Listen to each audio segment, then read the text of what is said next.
These are the texts for my Sunday school class on Easter Sunday, April the 21st, and these are the texts that I have made plans to use in worship on the first Sunday of May, May the 5th. But first, let me say Happy Easter to my Sunday school class and anybody else that drops in for one of these lessons. What I ordinarily do, and I'm continuing my practice this year, is in the season of Easter, those 6 or 7 Sundays immediately following the celebration of Easter, I focus at the life of the very early church when in its formation period. What's going on with the disciples? What are they wrestling with? What are they having to make up on the fly in terms of organization? What's going on as the church is forming itself and the debates that are occurring? Those things are important because I think too often we look at the early church with rose tinted glasses and think, oh, wasn't everything so wonderful back then? Oh, if only our church could be like that now. Well, a good look at what's going on in the early church will tell you that not very much has changed in 2,000 years of church history. In fact, one of the things that I have said from time to time in certain groups is that the truth is the genuine miracle of the church is that after 2,000 years, there's still a church. And I think there's some things about both of our texts that will give a hint at how much the continuation of the church is truly an initiative of Christ as opposed to the result of our own good, hard work and deep wisdom that comes from experience. Our first text is the one I'm going to read the first is from Acts, the ninth chapter, and is maybe the text I'm going to lean on the most on Sunday, May the 5th. I hesitated when I said maybe because I've just seen an ingredient in the John text that I've never focused on that may be its own window into what needs to occur on Sunday, May the 5th. I'll be interested in what my Sunday school class thinks and what guidance or suggestions or insights you might have based on what I think I now am looking at in the Gospel of John text. But first, the book of Acts, which is simply the Gospel of Luke part 2, because Luke writes both of those, the one that we call his Gospel and the one that we know of as the Acts of the Apostles. And there are elements in it, particularly before our text today, that it is helpful to be reminded that it is Luke's hand in both of these. From the ninth chapter, I pick up at the first verse. I'm going to stop at the sixth, but what we're really going to talk about is what occurs after that. Meanwhile, Saul, whom we know is going to become Paul the apostle, meanwhile, Saul, still breathing threats and murder against the disciples of the Lord, went to the high priest and asked for letters to the synagogues at Damascus, so that if he found any who belonged to the way, men or women, he might bring them bound to Jerusalem. Now, as he was going along and approaching Damascus, suddenly a light from heaven flashed around him.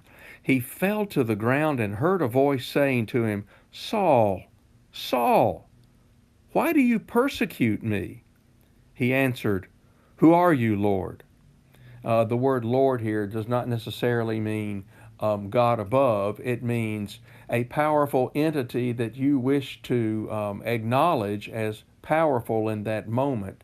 An earthly Lord, even someone who has a higher ranking, or in this case, some unknown entity that suddenly is speaking to him. Paul asked, Who are you, Lord? The reply came, I am Jesus, whom you are persecuting. But get up and enter the city, and you will be told what you are to do. I'll read the next 3 verses as well.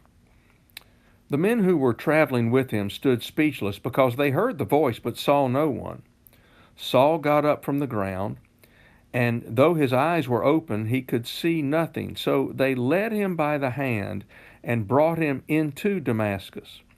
For 3 days he was without sight, and neither ate nor drank.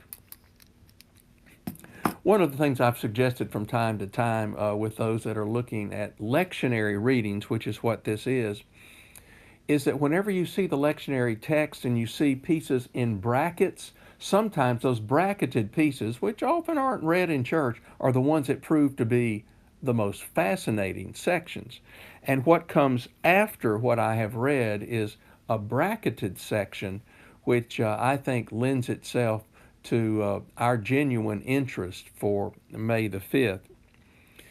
Basically, what happens is a man named Ananias in the city of Damascus is at prayer, and he senses the call of Christ to go and visit this man Saul. And it's his response that sounds so normal to our own sense of response when we perceive a call from Christ. Basically, the call is, I want you to go and minister to this guy, Saul. And Ananias says, wait a minute. Isn't this the guy that was sent here to persecute our growing church? Isn't he the guy that has been responsible for imprisonments and maybe worse, maybe some executions? I don't think I want to go there. I'm not so sure this is Jesus leading me to do this. And then the word comes back to him in whatever internal way the word of the Lord is often spoken. This is the fellow that I am going to be sending to the Gentiles, that the word may be preached. Well, now keep in mind that the book of Acts, over its very short pages, is going to be covering about 20 to 30 years of early church history. So how long did it take Ananias to go and see Saul? Was it instantly? Was it several days? Was it a week? Did he hem and haw with this nagging voice of Christ for a long time? We really can't tell. But at some point he responds to that, whether instantaneously or later, or after, as in most human situations, after weighing it carefully. He goes to this man named Saul, and after going to this man Saul and praying with him, Saul's vision returns. But that's not the end of the concern about this fellow Saul.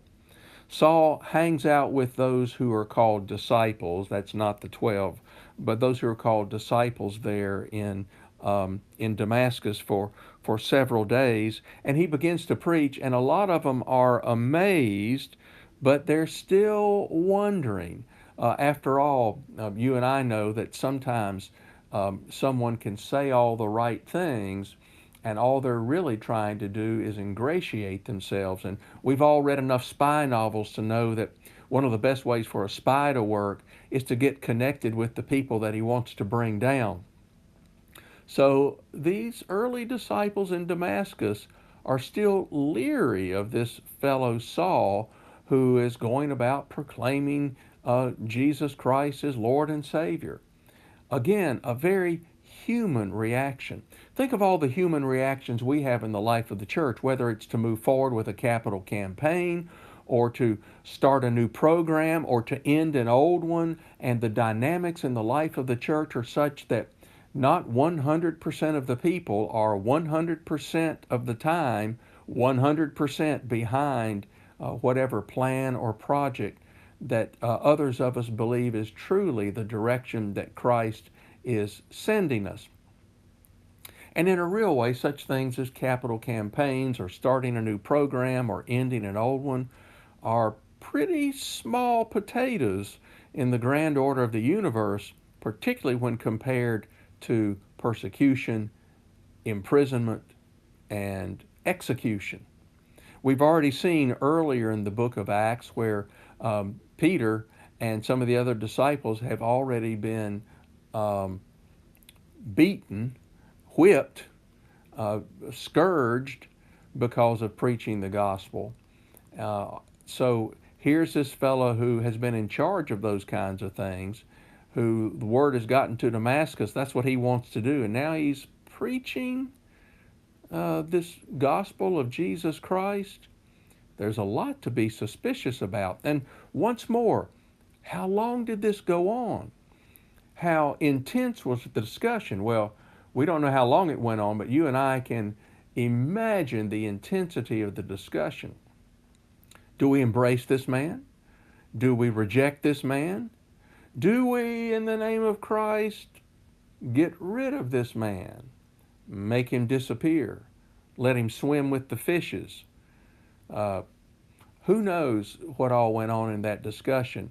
But you and I know from our own contemporary experience that something this critical would have uh, been a great discussion, a great heated discussion in many homes and in many gatherings of those early leaders for some time before Paul would ever be, before Saul, who will become Paul, would ever be embraced as a true leader, much less as an apostle of Jesus Christ, which is going to be his claim here in short order. So I suggest that beyond the sensation that we cannot quite put our fingers around, Luke is pretty reticent about things. Bright light, doesn't try to say what it was or wasn't. This voice that others heard but confused them, the only person it didn't confuse apparently was Saul. And that's the part we usually focus on, but it's the rest, this reluctance on the part of those early Christians to invite Saul into their midst and embrace him as a brother in Christ. That's the part that it seems to me is worthy of our deep thought, particularly when we think of all the reasons that we're reluctant to merge together, 100% together, to do anything in the name of Christ. The second text is the text from the Gospel of John, and I may flop those and read John first and Acts second in worship service that Sunday. I have not decided on that. This second text is one of the resurrection appearances of Jesus. And John begins it simply by saying, after these things, Jesus showed himself to the disciples by the Sea of Tiberias. Now, the Sea of Tiberias is yet another name for the Sea of Galilee or Lake Gennesaret or Gennesaret. Same sea. It's that area right up there near Capernaum. Capernaum is on the north shore by the River Jordan.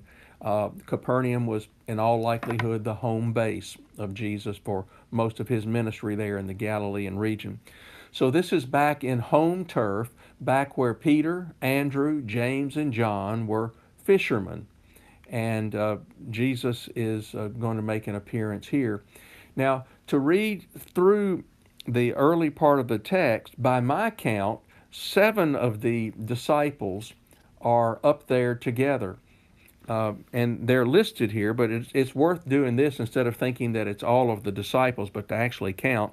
Peter, Thomas called the twin, Nathanael of Cana in Galilee, the sons of Zebedee, that's James and John, and 2 other disciples unnamed.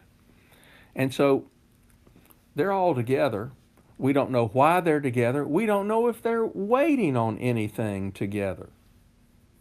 But Peter says, I'm going fishing. And so they all hop in the boat and they go out with him and they catch nothing. Now, this is a rather familiar story. Early on, when Jesus calls 4 fishermen in one of the Gospels, something similar it occurs. Peter's been out all night and catches nothing, and Jesus says, throw your nets on the other side of the boat. So this is similar. They're out on this lake, and the Sea of Galilee is a huge lake, so there's no telling how far out on this lake they are, but it's about 15, 18, 20 miles in one way and 15 to 18 miles in another way. It's not exactly a big circle. It's sort of a, um, think of an early football before it was really designed for throwing a forward pass, and that gives you a better sense of, uh, of the Sea of Galilee. So they could be out many, many miles. Anyway, as they're coming toward the shore, they see a figure on the shore who is standing there. Now, I don't know about you, but for me, I may not be able to tell who somebody is if they're standing still unless their shape is very distinctive. But oftentimes when they're walking, I can tell who they are, and I can definitely tell by a voice. So it makes perfect sense as they're coming toward the shore, and its sound travels very quickly and very clearly across water. Um, it makes perfect sense that they may not recognize who it is over there on the shore, may not even care. It doesn't seem by the beginning of this text that in any way are they expecting Jesus to appear. But at some point they hear his voice, and Jesus says, uh, basically, if you caught anything, and the answer is no, and he tells them to throw out their nets again, and they catch stuff, and by that time, the boat is getting close enough to the shore and maybe recognition of voice. Peter knows who it is. Now, here's an interesting little piece in that text to me. Peter knows who it is, and so it says he puts on clothes because he was naked and jumps in. I must tell you that I wonder if, in fact, this is an insertion later when the Christian community began to form certain ethical standards that likely did not exist right at the beginning. And I don't mean broad ethical standards, but having had lifeguard training a couple of times in my past, and in one of those being required to jump off a diving board fully clothed and manage my way to shore, I've got to tell you that to put on clothes uh, is borderline disastrous. Taking clothes off to swim is certainly far more efficient and less potentially hazardous. I wonder if the text didn't get it flipped in the telling at some point, or if in fact some honestly more prudish person thought, well, Jesus wouldn't like us naked, and so therefore he has Peter put on clothes in this. Now, I know to some of you, challenging that particular element of the Bible is scandalous, but remember, the biblical text is a very human text. And sometimes in its transmission, there may be things that have been passed along to us that are not exactly accurate. That leads me to say one other thing, that the power of the text is not in any particular line, but the power of the text is in the text as a whole. And so I see something else in this text which to me is worth some focus. Why are there only 7 disciples together? I've already suggested to you that maybe they were not expecting another resurrection appearance of Jesus.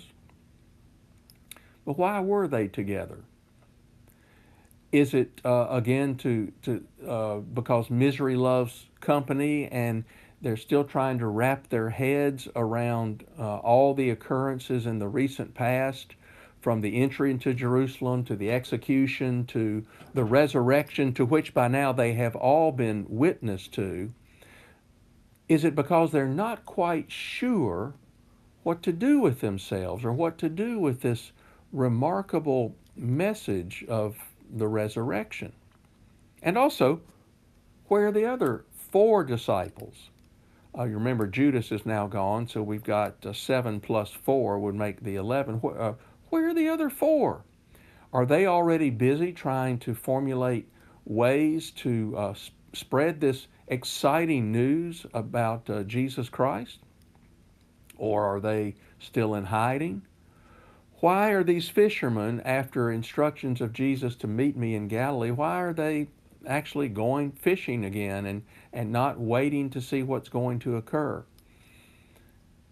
Well, there are a lot of things about this that we can't explain any more than you and I can always explain our own human nature, why we do certain things and not other things, how we react at a time of astonishment. I have a friend who is also a writer, and he is a volunteer fireman in another state. And he spoke of a dangerous occurrence when his group of volunteer firemen were trapped in a stairwell, and they were waiting on instructions from the fire chief as to which way to go. And there was a fire in the upper end and a fire below and a fire all around. And here they were, and they had on their full regalia and all their oxygen, and they were communicating by a speaking system in their helmets. And all at once, in the middle of this fire, my friend shouted out, "Theater!" And all the firemen laughed.